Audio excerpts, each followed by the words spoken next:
and kind of link those two things Instead, together. you would feel, if you get 1,000 responses and 800 people say that they're willing to do that, that's pretty good. Yeah. You get 1,000 responses and only 2 people say they're willing to do it, then we know we got a problem. Right.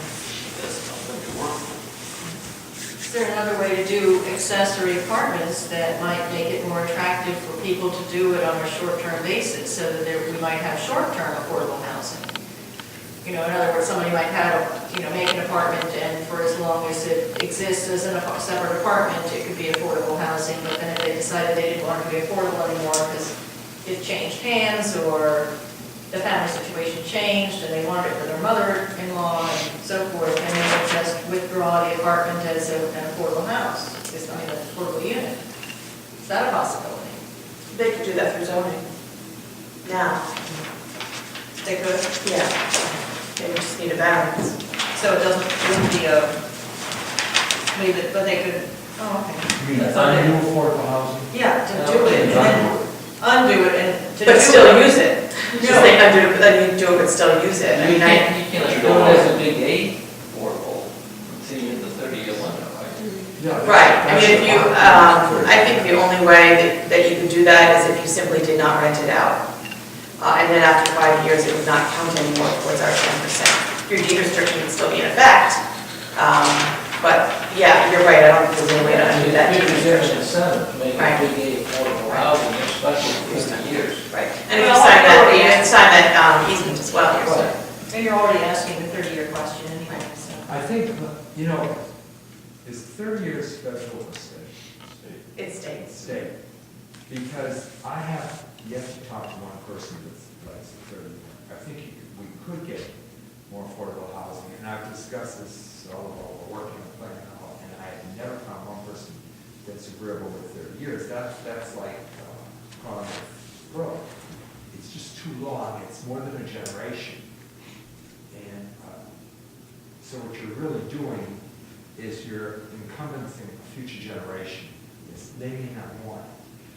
It might be difficult to sell the property because some might want to buy the property and say, well, gee, I don't want to be stuck another 10 years for that. If someone dies after 20 years. It's also a benefit. I mean, it's an income generator for a Well, it piece of is. property. I've talked to people that have come into my office and said, hey, so if I have to sell it, then the people can still rent it? Yes, they can. They're required to rent it. And so it's like, oh, wow, I actually have an income generation for my property. Right, So it's a benefit as well. That is. Yeah. But a lot of people don't. The 30 years is a long time. It is a long time. But let's expand our horizons about housing. And even if it's still affordable housing, we'll think about other possible questions. Because I think we've kind of captured those. Anything else anybody can think of before we move on? What about Doug's idea about duplexes? People started a couple weeks ago and talked about taking part of it down. When we opened that Pandora's box about taking the existing structure, taking a 2-story house and making it 2 units rather than one family. Right. About less than 15,000, which we should get the square footage in because. I mean, if there's a house that Say they you want got to a house in 1,000 square Right, feet. right. That's large, that you could make into a 2-family house. Right. One affordable. Now, right now, we don't allow that. Even in our new stuff. So, Well, how would you word that? so for affordable housing or not for affordable housing? For affordable housing. Yeah, I think we could still, well, if it doesn't meet the requirement, anything could still happen as a comprehensive permit. That's true. So, Maybe we should say something about that so people understand that, because that would probably resolve a lot of questions. that it can happen anyway, It could happen. even if we don't. So, I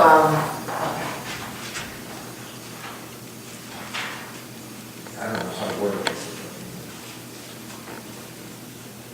I'm just gonna put explain comprehensive permit, Process. and then, it'll probably work its way into one of the other questions. No, we're talking about little A duplex. Okay. Oh, okay. What about both of them, big and? Sure.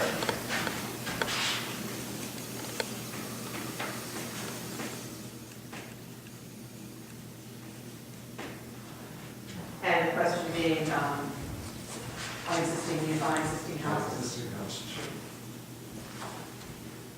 Okay. Do we want to reiterate any questions you've asked in the past, which were more general questions? Like, how do you feel about the following goals developed from the 1990 community survey to maintain Jamestown as a diversified community that provides housing opportunities for all people regardless of age, income, and ethnic origin? I think, well, at the last meeting, I think I stated that the goals questions that we asked were This is a housing- overwhelmingly, This is a housing question. yeah, It's a goals. under each element, we asked, do you agree with the following goal? And the answer was overwhelmingly yes, because they're pie in the sky kind of things. And so we decided, instead of wasting that space again, you could change your mind about that, it was really just kind of a Well, decision I this made. one was, 35% strongly agree, 36% agree, 11% not sure, and then 10% disagrees, and then smaller down, so Most over mostly 70%, yeah, Yeah. yeah. I think the one that maybe was a little less sure was to recognize the relationship.